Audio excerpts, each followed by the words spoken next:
L'immigration irrégulière expose les migrants à toutes sortes de tentatives. L'Afrique a été toujours un tonneau de modèles, de valeurs. Les jeunes Africains doivent promouvoir les valeurs positives africaines.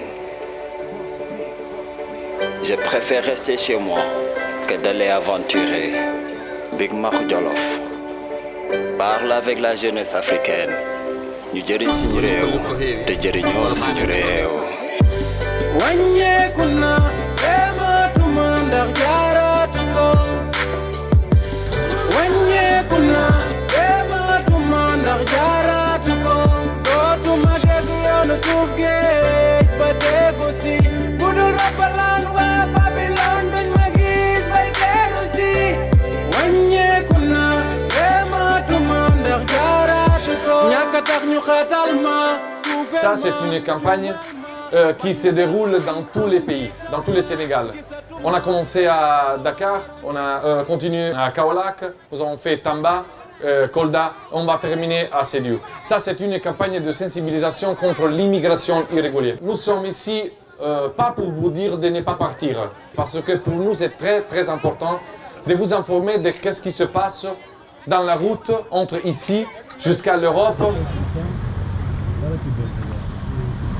Bah oui, j'ai une fois tenté l'immigration irrégulière en passant par le Mali, la Burkina Faso, Niger, Agadez jusqu'à Libye. J'ai vu des jeunes Africains massacrés, torturés, kidnappés, violés, des jeunes qui meurent dans le désert, des jeunes qui tombent dans la mer Méditerranée, des jeunes emprisonnés, des choses inhumaines. Moi, j'ai parti avec presque 900 000, avec beaucoup de Sénégalais, de Gambiens, de Nigériens, de Burkinabés, beaucoup de jeunes Africains. Bon, j'ai allé jusqu'à Libye, j'ai perdu mon ami là en cours de route dans le désert. Il est tombé, il est mort dans mes bras. Il y a beaucoup de mauvais souvenirs dans ce trajet. Beaucoup de difficultés dans cette route que j'imagine même pas quelqu'un qui sait tout ça. Qui prend cette trajet.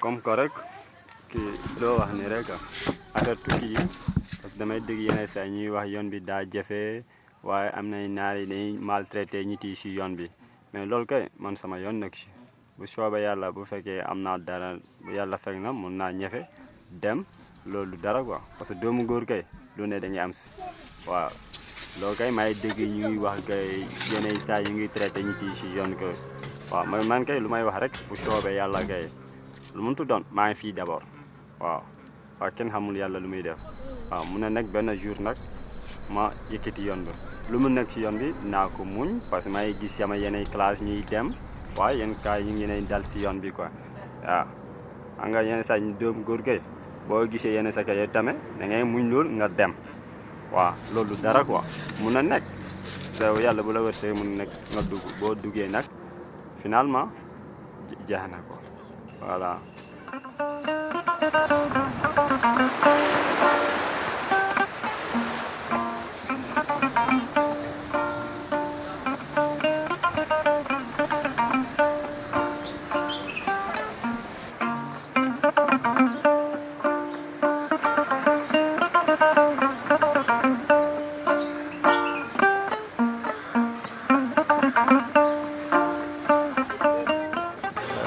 L'esperienza che ho avuto in Italia mi è servito molto perché mi ha permesso di avere l'esperienza di fare il pane perché prima il mestiere l'ho imparato in Italia, adesso sto bene, vivo qui con mia famiglia, con i miei figli che sono nati in Italia, ma adesso sono tornati in Senegal.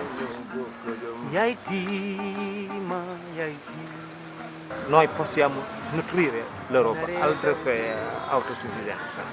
Abbiamo la terra, abbiamo il sole con le nuove tecnologie, il solare e tutto il resto. È il mio paese, mi piace, è l'Africa, mi piace la cultura, l'aria, i canti, tutto, gli odori. Andare per tornare. No? Ogni senegalese che parte ha in mente di ritornare in Senegal. Quello che mi ha spinto di più a restare in Senegal è che io cominciavo a perdere anche l'identità.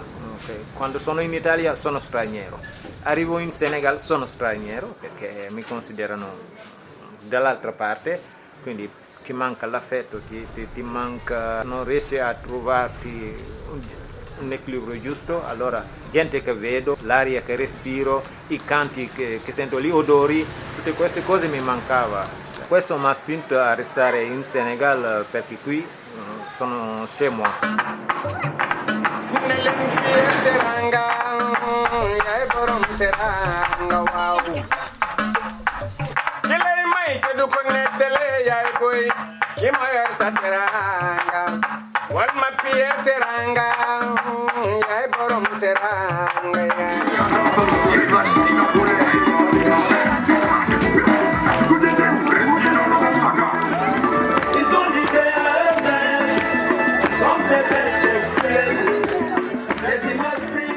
Dans certaines prisons, il y a eu des violences, c'est-à-dire il y a des filles, quand ça plaît à l'arabe, il vient, il te dit, bon, il te prend, telle personne vient te prendre pour aller faire ce qu'il veut avec toi, et un autre encore vient, il te prend encore pour aller faire ce qu'il veut avec toi. Vraiment, c'est-à-dire que pour un plaisir sexuel, et certaines filles étaient obligées de se prostituer pour avoir quelque chose à manger. Dans les prisons même, là, il y a des personnes qui se faisaient marcher dans le ventre. Il y a des personnes qui ont eu à faire des fausses couches. Des fausses couches et des maltraitances vraiment physiques, c'est-à-dire des bâtons, des fers, en tout cas tout ce qu'on pouvait trouver pour taper, pour frapper, pour blesser. Vraiment, il y a certaines personnes même qui sont mortes même en prison d'une courte maladie parce qu'il n'y a pas de soins, il n'y a rien. Il n'y a rien. Tu n'es pas bien nourri. Donc, facilement, tu peux mourir.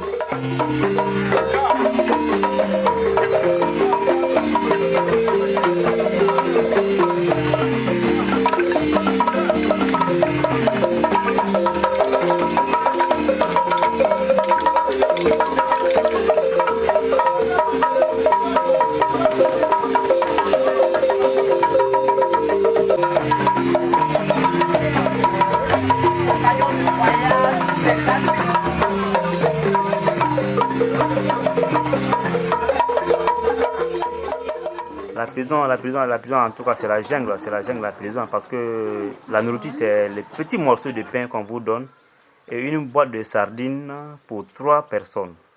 Voilà, donc petits morceaux de pain pour 2 personnes.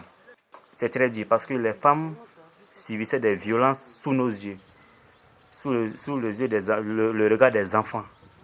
Vraiment, c'était pas joli à voir. Voilà, donc ça touche beaucoup. Toutes les femmes, sans exception. Même ma femme a été violée sous mes yeux et sous le regard de son enfant. Oui, sous le regard de son enfant. Vraiment, c'est pas joli à voir. Voilà, donc vraiment, je ne sais pas comment m'exprimer, mais le fait de voir ma femme être violée sous mes yeux, ça, c'est... Si j'avais en tout cas un poignard, je me poignardais à mettre là, c'était bon. Si j'avais un poignard à côté, je me poignardais pour ne pas voir ça. C'est mieux pour moi. Voilà, donc même étant ici, quand je pense à ça, en tout cas, c'est un très très mauvais souvenir pour moi. Je revois encore les images.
On a fait 17 jours dans la mer. Et il y a eu beaucoup de morts encore. Les gens tu vas voir quelqu'un vomir.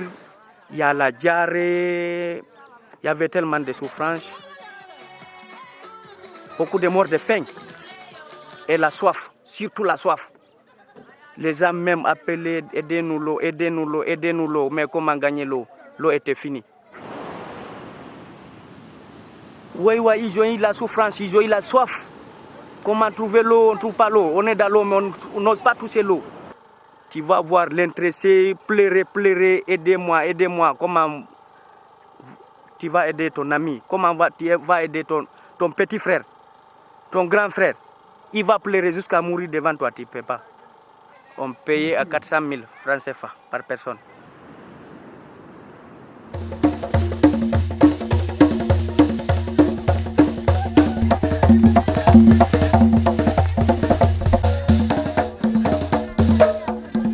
C'est quand on nous violait, on nous maltraitait, quand on nous blessait. Ça, jusqu'à présent, l'émotion là, j'ai dans ma tête, je ne vais jamais oublier. Quand vous êtes dans la maison de prostitution, chaque nuit, vous êtes obligé, vous êtes violé par 5 à 6 hommes. 4, 5, 6 personnes chaque nuit. Et tu es obligé de les faire puisque c'est de l'argent qu'on vous paye. L'argent là, c'est par la dame. Et c'est dans cette maison-là que moi j'ai eu la grossesse.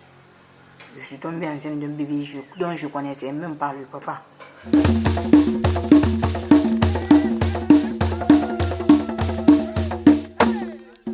Quand je suis retournée en Guinée maintenant, il y avait un temps, je n'avais plus honte de rencontrer mon histoire.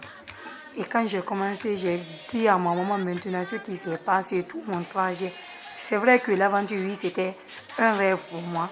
Mais maintenant, en Guinée, ici, ça me donne du succès en tant que fille. En tant que migrante, partager mon histoire avec les autres personnes, ça a sauvé beaucoup de filles qui voulaient partir en Libye. Et c'était une fierté pour moi et pour ma maman.